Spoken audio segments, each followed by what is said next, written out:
If you think your commute to work is taking longer, it is not your imagination. A new study ranks Las Vegas as the 22nd most congested in the U.S. Kim Passoff joins us now live near the 215 in Henderson to break down how drive times are changing. Kim?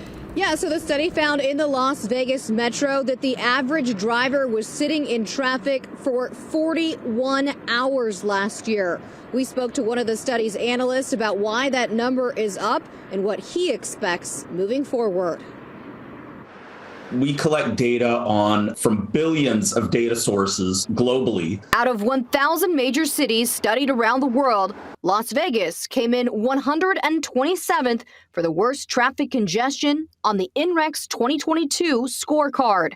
Vegas moving up the list after the pandemic for cities in the U.S. Vegas showing up on the list again in the top 25 for the second year in a row. Pre-pandemic, the slowest speed during an average morning or afternoon commute, 37 miles per hour. Now it's 9 miles per hour slower. Transportation departments come up with this number, which is called the value of time, and it's how much do you value your time? And using that value of time, we have found that the typical commuter in Las Vegas loses about $700. Well, that's not as much as drivers in L.A. or New York or Chicago, where average commuters spend 155 hours a year stuck in traffic.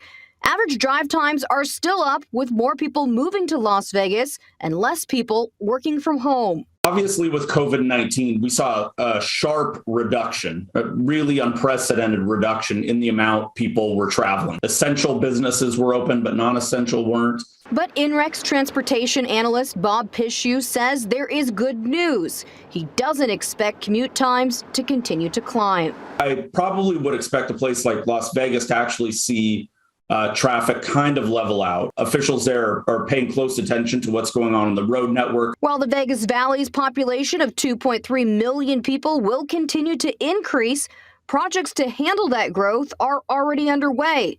Vegas traffic could certainly be worse. People who drive won't agree with me here, but it's not astronomically high. So at least drivers can know that people have it worse elsewhere. And you will be sharing the roads with more people in the years to come. According to UNLV's Center for Business and Economic Research, 1 million people are expected to They're expected to move here to the Valley within the next 40 years. Reporting live tonight in Henderson, Kim Passoff, Fox 5 News, local, Las Vegas. And you can find a link to the study on our website, fox5vegas.com.